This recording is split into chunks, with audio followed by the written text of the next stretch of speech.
Hi guys, today we're talking about triangles and there's two basic rules that we need to know for today's lesson. So first of all, every triangle has three angles. Basic, tri meaning three, angle, hello, angle. So every triangle has to add up to 180 degrees. So there's a few different ways that it can add up. It's not really essential which way it adds up.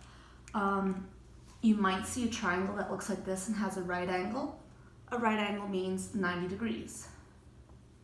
Okay, so if that's 90 degrees, these other two will then add up to 90 degrees in several different ways. Could be 30 plus 60 plus 90 adds up to 180. All right, you could have an obtuse angle in there. Okay, this is called a right triangle. This is an obtuse angle because an obtuse angle means that there's an angle greater than 90 degrees.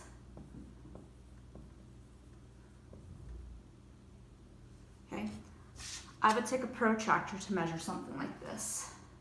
You line up, there should be a line on the bottom of your protractor along with a little hole or a point in there. You line up the hole or the point on the vertex or the corner of your triangle.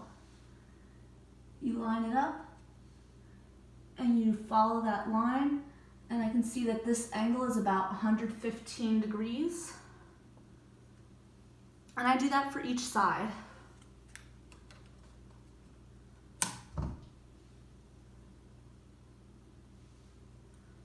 This one's about 35 degrees.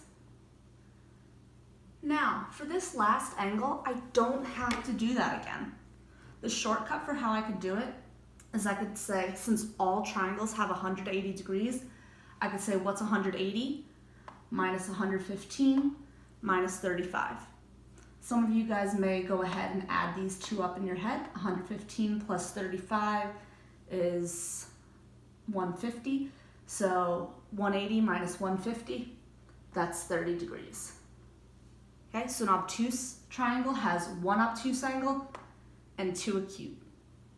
A right angle, or a right triangle has one right angle and two acute. An acute triangle has all three acute. Excuse my poor handwriting today. All right, let's go ahead and see what these angles all measure out. All right, that looks like it's about 55 degrees on this side.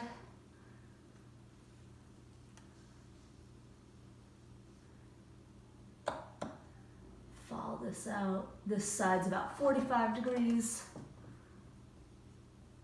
Now, we can add up 45 plus 55, that's 100 degrees. So 180 minus 100 degrees, that leaves us with 80 degrees. All of these are still under 90 degrees, so they're all still acute angles. That makes it an acute triangle.